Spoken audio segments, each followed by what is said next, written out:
Now here's a screenshot of a peer-to-peer or file sharing program.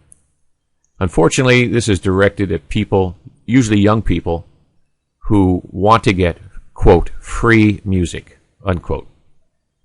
There is no such thing as a free lunch, but these are out there, as well as the nasties, and you may or may not be getting what you think you're getting.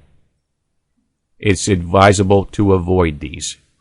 If they are set up on a Windows computer on a limited user account, and if that user account gets infected, at least it will not infect the whole computer. That's why it's important to have everyone have a limited account. Now here's a close-up of the browser address bar. Notice we see the lock. We see the HTTPS. It's different color. In this case, it's green. And then we have the address itself. In this case, it's the My Web of Trust. Again, we're on slide 3 for protecting your computer. And again, the very first item, back up your valuable data. Bet you're getting tired of hearing that. It's that important, especially if you're a business. If you use your computer for critical activities such as shopping online or banking and paying bills, or maybe even checking your 401k account, make sure you use a strong password to access these sites. This password is going to be one of those situations where you don't want that to get into the hands of someone else. How could that happen? 2 ways.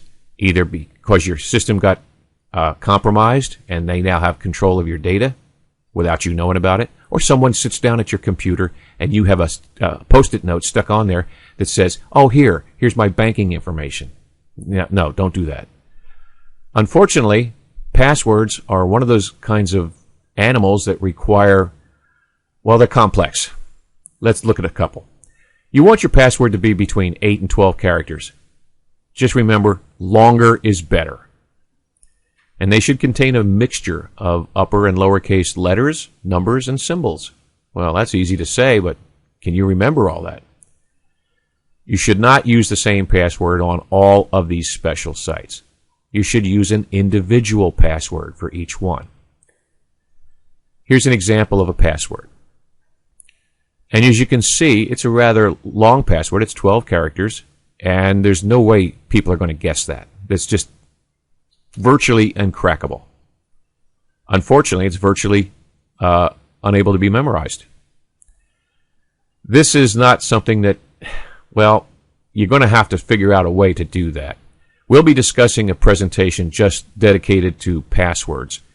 And until something better comes along, we're going to have to face the reality that passwords can be guessed. Passwords can be guessed by software in computers. Passwords, if they're long enough and mixed properly, are virtually uncrackable, unless you're the NSA. As you can see, here's an example of one that's somebody used a person's name and some numbers. Believe it or not, that is easily broken. That is a weak password. Still on how can I protect my computer? Again, number 1, back up your valuable data. Do not click on web links that come in unsolicited email. Now, we just went over that earlier with a slide. What I didn't mention is, even if it's from a friend or family person, unless you can verify that it truly did come from them. What do I mean by that? Some viruses can get onto persons' computers without them knowing about it because they don't have the antivirus software, or it's out of date, or it's not updated, or they're not updating their operating system. And that just happens to be a good friend of yours. Because of that, the software, the nasty software, the malware, hijacked their email addresses. And it has an email server built into it. So what does it do?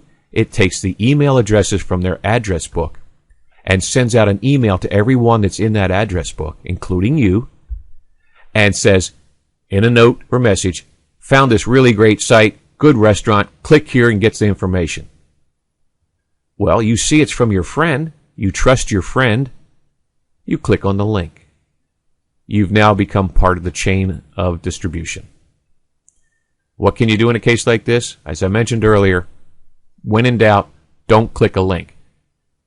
I personally make sure that the people I deal with on a close basis, friends and family, I make sure that they're aware of these situations. But I might even pick up the phone and call them and say, hey, did you just send me an email? Oh, no, I didn't. That does two things. You just verified that they didn't send it, number one, or at least without their knowledge. And number two, they're probably infected. And then you should tell them about that. Do not open any file attachments in your email. And this is another one. Your friend sends you an email. There's an attachment to it. It says, great picture of the baseball game last night. And it's from your friend's address. So you click on the baseball picture. Turns out it's not a picture. Turns out it's a program. You've now just infected your computer.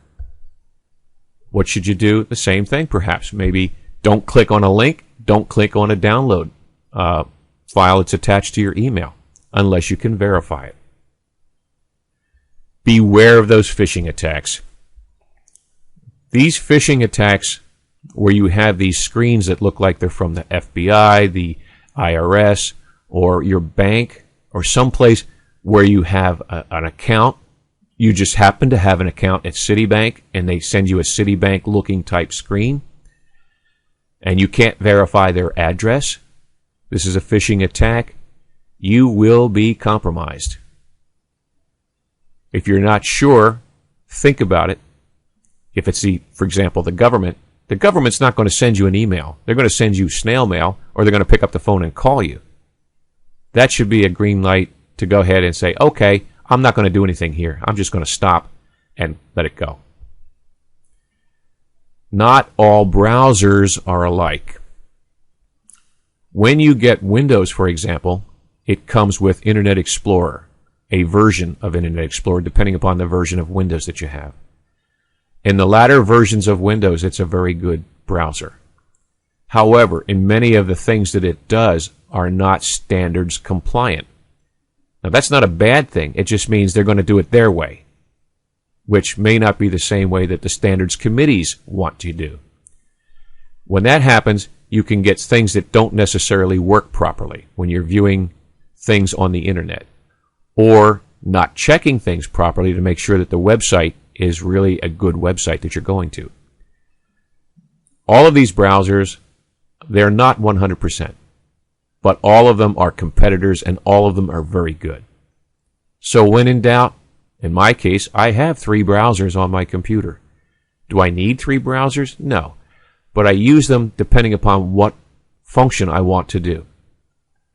Do I use Firefox? Yes. Why? Because it has a lot of extensibility, where Internet Explorer doesn't. What's extensibility? I can get plugins for it and make it do things easier for me. I can block advertisements, for example. I can block pop-up windows. I can read books online. Can't do that with some browsers.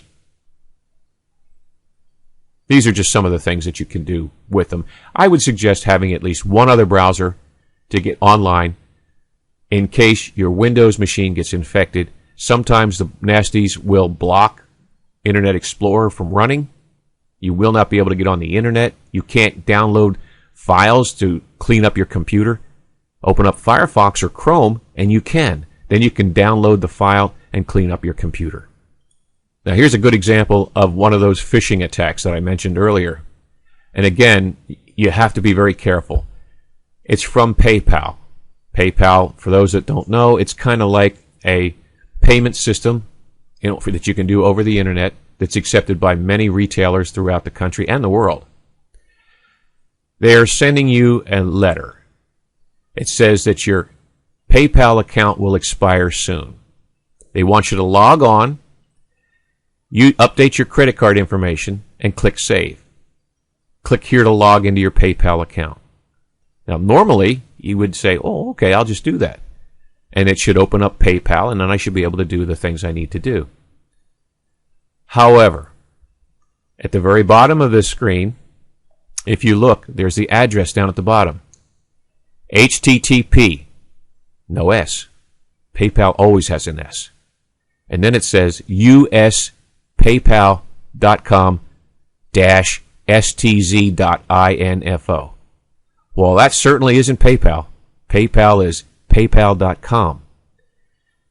usually HTTPS, PayPal.com. Right away, that's a red flag.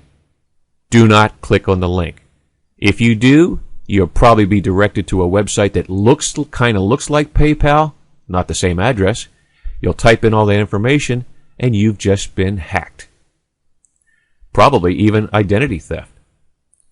This is one of those situations where phishing is more of a situation called social engineering.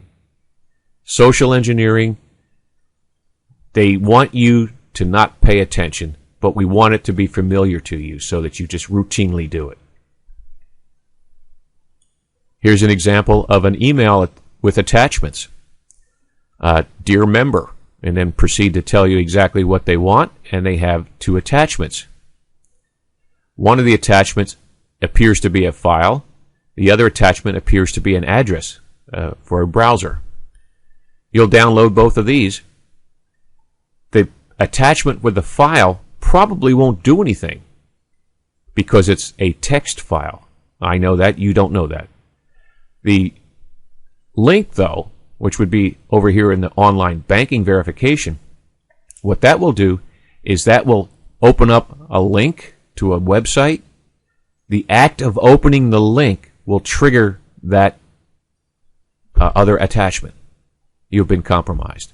That's just one scenario. There could be many other scenarios as how this happens. Be very, very careful.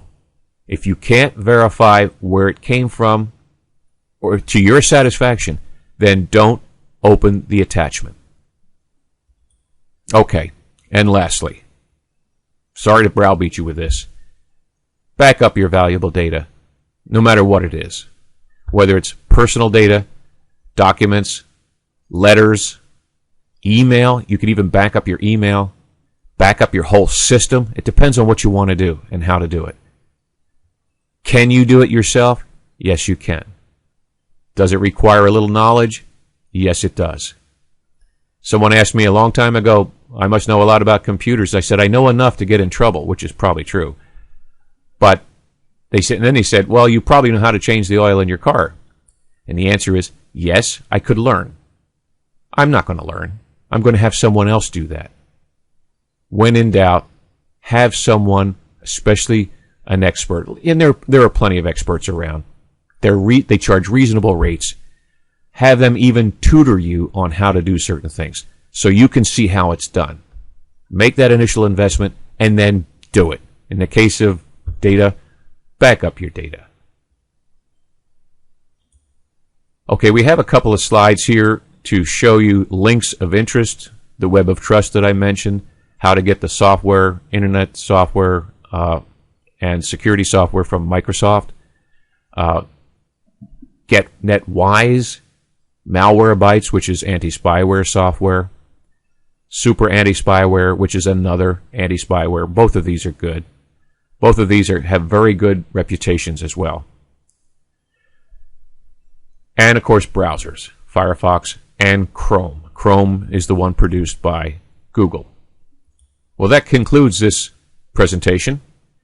In future presentations, we will be going into a little more technical detail with actual screenshots and actual videos of how to install certain pieces of software. For example, how to install anti-spyware software, how to install antivirus software. We'll be going over those in a little more detail. We will try to keep the technical speak to a minimum. It's better to show you than to tell you. Have a good day.